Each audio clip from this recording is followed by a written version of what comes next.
Halo, selamat ketemu lagi di mata kuliah Pancasila dan Kewarganegaraan ini. Em, Hari ini di pertemuan ke-6 yang akan kita bahas adalah identitas nasional.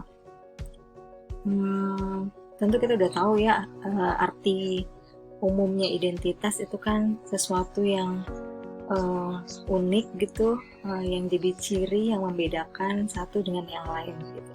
Nah, maka identitas nasional sebenarnya juga mirip-mirip begitu, tapi ini berkaitan dengan sebuah bangsa.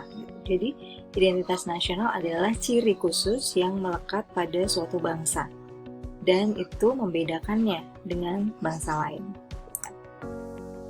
Nah, bagaimana identitas nasional Indonesia? Kita akan lihat dulu identitas itu terbentuk dari pengaruh apa aja gitu. Jadi, ini seorang ahli gitu ya, namanya Robert De Ventos, itu bilang bahwa identitas nasional suatu bangsa itu muncul karena ada 4 faktor penting ini. Ada faktor primer, pendorong, penarik, dan reaktif. Kita akan lihat satu-satu. Yang primer itu berkaitan dengan budaya gitu ya, wilayahnya, bahasa yang dipakai dalam bangsa atau negara itu. Nah, ini kemudian nanti akan menjadi ciri juga gitu ya, yang berbeda. Wilayahnya kayak apa? Indonesia misalnya terdiri atas pulau-pulau gitu, terpisah-pisah oleh laut gitu. Tentu itu berbeda dengan negara atau bangsa lain yang bentuknya benar-benar hanya satu pulau gitu. Pasti berbeda. Bahwa kemudian karena terpisah-pisah oleh samudra gitu, kita juga kemudian punya budaya, bahasa, bahkan yang berbeda-beda. Tentu itu juga akan membuat kita berbeda dengan bangsa lain. Lalu ada faktor pendorong. Di sini hubungannya dengan kemajuan teknologi, komunikasi, bahkan kemampuan negara itu memproduksi persenjataan gitu ya, kekuatan negaranya dan sebagainya. Lalu ada faktor penarik. Nah, ini ada kata kodifikasi. Apa itu kodifikasi? Jadi kodifikasi itu adalah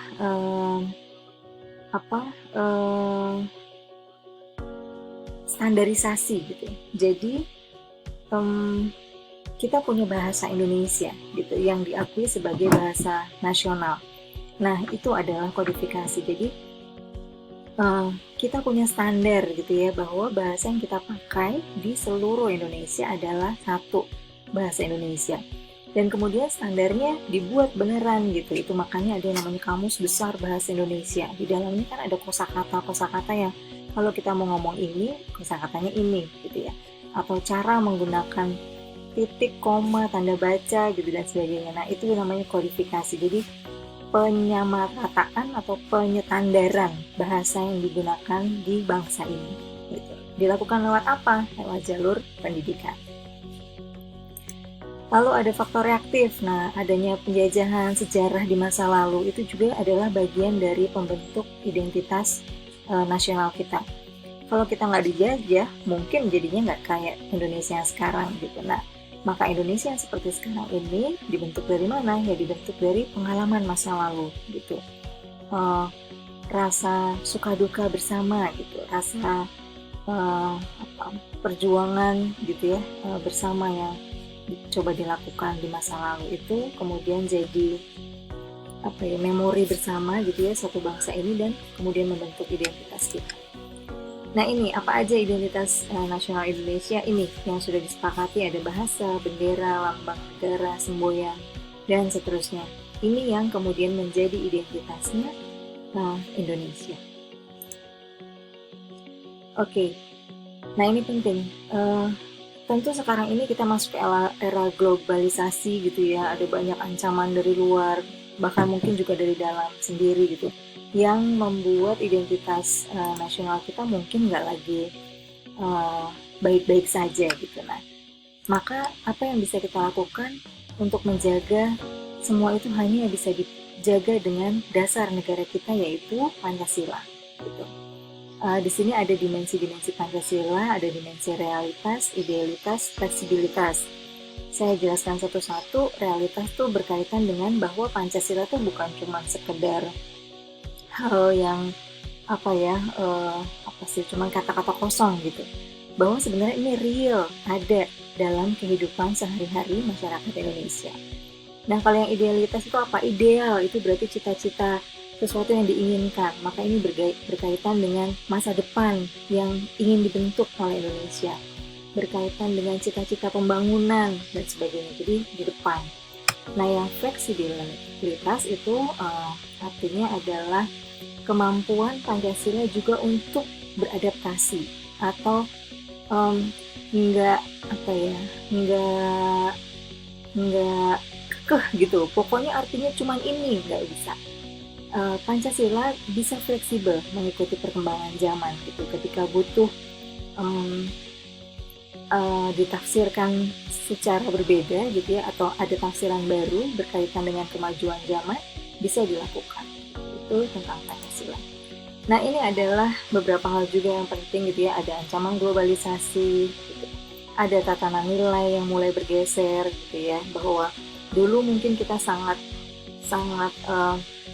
mementingkan soal kehidupan bersama, gotong royong, tapi sekarang kemudian kita jadi lebih individualis gitu ya, lebih mementingkan diri sendiri misalnya, atau mungkin lebih memikirkan material gitu ya.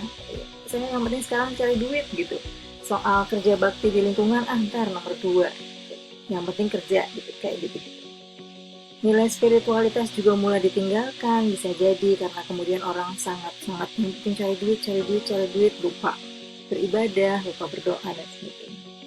Lalu ini juga ancamannya antara lain bahwa sekarang kita ada narkoba, ada terorisme, ada segala macam. Nah, itu yang disebut sebagai proxy war. Jadi proxy war itu adalah bentuk ancaman, tapi bukan lagi bentuk penjajahan macam dulu yang pakai senjata gitu ya, nyerbu gitu ya dan sebagainya. Bukan begitu, tapi itu ancaman yang sungguh nyata yang bisa melemahkan negara. Narkoba, kalau Anda pernah ingat, Indonesia pernah melakukan penangkapan gitu ya, atau ketahuan gitu ada apa sih, atau kontainer atau apa dari luar negeri yang ternyata isinya narkoba sekian kilogram, banyak sekali gitu. Nah, bayangkan kalau itu kemudian tersebar ke generasi mudanya Indonesia gitu ya, berhasil lolos gitu, maka akan begitu banyak generasi muda dipengaruhi oleh narkoba. Lama-kelamaan tentu itu akan melemahkan kualitas bangsa. Ketika kualitas bangsa melemah, maka di masa depan bisa jadi Indonesia tak lagi jadi negara yang kuat gitu. Maka kemudian negara lain bisa gampang masuk. Jadi bisa jadi narkoba itu sebenarnya alat juga untuk melemahkan sebuah bangsa gitu, yang kemudian bisa dimanfaatkan oleh bangsa lain untuk menguasai. Ada terorisme, itu juga paham-paham yang mungkin sengaja dimasukkan ke orang-orang Indonesia supaya pecah gitu ya, supaya kita yaitu terpecah belah, kemudian lemah gampang diinvasi oleh pihak lain. Keimigrasian gitu, dengan gampang orang-orang masuk ke Indonesia kemudian merebut lapangan pekerjaannya. Pernah kan ya juga kalau Anda dengar ada kasus di sebuah tempat yang ternyata dipakai sebagai kantor, ternyata di dalam sana banyak sekali warga negara asing tanpa legalitas yang jelas menjadi tenaga kerja di sana gitu. Nah, itu kan juga bisa melemahkan kita gitu, bahwa sebenarnya ada peluang-peluang untuk kaum muda Indonesia sendiri bekerja memajukan negeri, tapi kemudian peluang itu diambil dengan gampang oleh orang dari luar, yang akhirnya kemudian melemahkan kita gitu. Kita jadi nggak, misalnya jadi banyak yang nganggur gitu ya, atau kemajuan teknologinya juga jadi kurang karena kita tidak bisa terjun ke bidang-bidang itu karena bidang-bidang itu sudah dikuasai orang dari luar misalnya. Nah, itu juga bentuk-bentuk proxy war. Jadi upaya menguasai atau melemahkan sebuah negara, tapi bukan dengan cara-cara yang terang-terangan gitu ya, yang bawa senjata ditembak-tembakin, enggak, tapi dengan cara-cara lain, tapi juga bisa mengancam kekuatan sebuah negara. Itu yang dimaksud dengan proxy war. Nanti di kelas biasanya saya akan ngajak Anda untuk mendiskusikan gitu ya. Saya akan ngajak Anda untuk melihat hal-hal yang ternyata masih ada di Indonesia yang ini ironis gitu.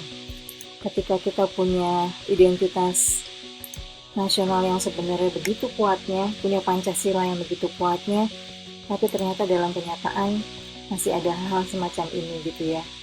Ada makam yang harus dipindah hanya karena perbedaan agama, yang ini malah perbedaan pilihan apa politik gitu, partai politik gitu.